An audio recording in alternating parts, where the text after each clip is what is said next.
یہ حیدرآباد کا law and order governor کے پاس کیسا جائے گا؟ ہمارا ہندوستان کا دستور کیا کہتا ہے؟ آرٹیکل 163 آرٹیکل 246 یہ کہتا ہے کہ لا اینڈ آرڈر نظم و ضبط اسٹیٹ کا سبجیکٹ ہے، مگر کانگریس پارٹی اٹھا کر ڈاکٹر منموہن سنگھ تو ختم ہو گئے، اب گھر میں جا کے بیٹھیں گے، ریٹائر ہو گئے منموہن سنگھ صاحب، اب گھر میں بیٹھ کے کتاب لکھیں گے، کتاب بیسٹ سیلر ہو جائے گی آپ کی ڈاکٹر صاحب، مگر آپ نے جاتے جاتے یہ پارٹنگ گفٹ ہم کو کیا دے کر چلے گئے کہ لا اینڈ آرڈر حیدرآباد کا گورنر کے پاس۔ کون ہے گورنر؟ یہ کیا اس کی حیثیت؟ کیا عوام اس کو منتخب کری؟ کیا یہ جانتا ہے نلہ گٹے میں پانی کا مسئلہ کیا ہے؟ اس کو معلوم؟ کیا اس کو معلوم کہ کیسے 2010 میں گڑبڑ ہوئی تو ہمارے صدر کے اوپر کیس ڈال دیے، ہمارے بچے کے اوپر کیس ڈال دیے، اب جا کے بول رہے کہ نہیں تمہارے پہ کیس ہے؟ یہ بچہ MBA پڑھا ہوا ہے انسپیکٹر صاحب، پڑھا لکھا نوجوان ہے، ہم جانتے ہیں ہم تمام چیزوں کو، مگر جلسہ ہو رہا تو آپ بولے نہیں تمہارے پہ پہلے ڈالے۔ ارے ڈالو کیس، کون ڈرنے والا ہے تمہارے کیسوں سے؟ مگر یاد رکھو جو چیز پھرے گی نا وہ پھر کے تمہارے اطراف میں بھی آئے گی ایک دن، چیز گول پھرتی وہ پھر کے تم کو بھی لے کر آئے گی گول میں۔ اور ایک بات یاد رکھو، میں ڈرانے کے لیے نہیں کہہ رہا ہوں، میں نہیں بھولتا، ہمارے اگر رکن پر کچھ ہوگا تو میں مرتے دم تک ان چیزوں کو یاد رکھوں گا۔ یہ کیا بات ہے؟ اسی لیے ہم بول رہے لا اینڈ آرڈر گورنر کے پاس نہیں رہ سکتا، اور ہم لڑیں گے، سپریم کورٹ میں SLP ڈالیں گے، اور آپ دیکھیں گے انشاءاللہ تعالی کہ ہمارے SLP پر ضرور سپریم کورٹ انصاف کرے گا۔ لا اینڈ آرڈر گورنر کے پاس نہیں۔ اگر کل خدا نہ خواستہ وہ موزی پرائم منسٹر بن گیا تو امت شاہ یہاں کا گورنر بن جائیں گا، کس کا نقصان ہوگا بتاؤ آپ؟ کیا ہمارا یہ احتجاج کرنا غلط ہے یا صحیح؟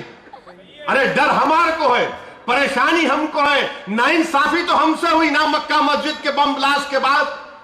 کیا گورنر صاحب کے کوئی رشتہ دار کو پکڑ کے لے کر گئے، ان کو گھر میں بٹھائے؟ گورنر صاحب تو آرام سے بیٹھے ہوئے راج بھون میں، 3 گاڑیاں سیکورٹی کے ان کے آس تھے، انہوں ایسا ہلے تو آ جاتے۔ ہمارے پاس کیا سیکورٹی ہے؟ ارے ہم تو پروردگار کی زمین پر چلنے والے اور اس کے بھروسے پر زندگی گزارنے والے، ہم کو سیکورٹی کی ضرورت نہیں ہے، مگر ہم انصاف کا مطالبہ کرتے ہیں۔ لا اینڈ آرڈر گورنر کے پاس نہیں رہ سکتا۔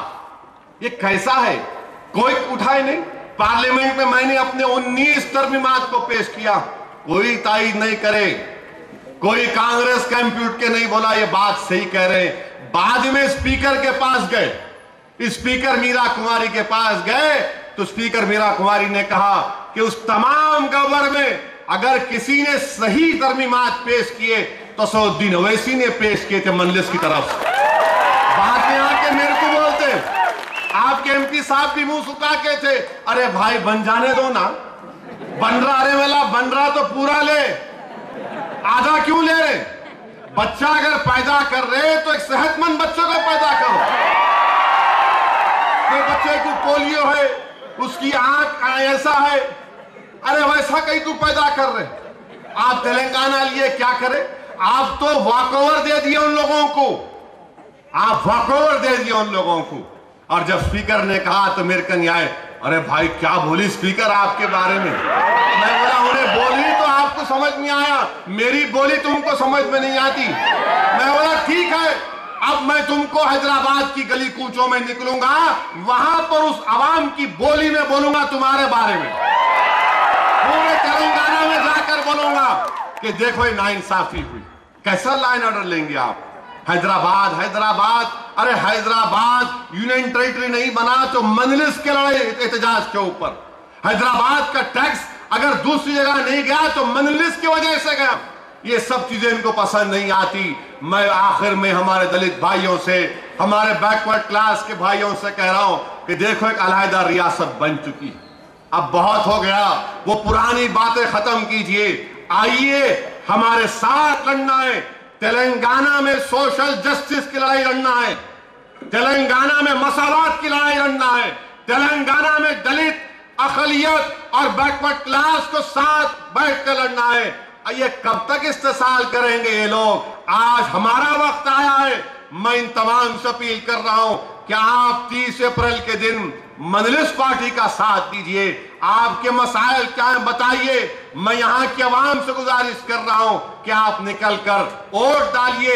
ووٹر لسٹ میں نام نہیں ہے تو جیسا ابھی کہا گیا کہ آن لائن رجسٹریشن کروائیے.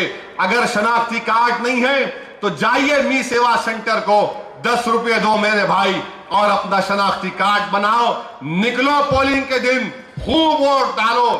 اتنا ووٹ ڈالو کہ مشین کو اگر اللہ زبان دے گا تو مشین پکار کر بولے گی یہ نلہ گنٹے والے میرا نلہ دبا دیے دبا دبا کے. شکریہ.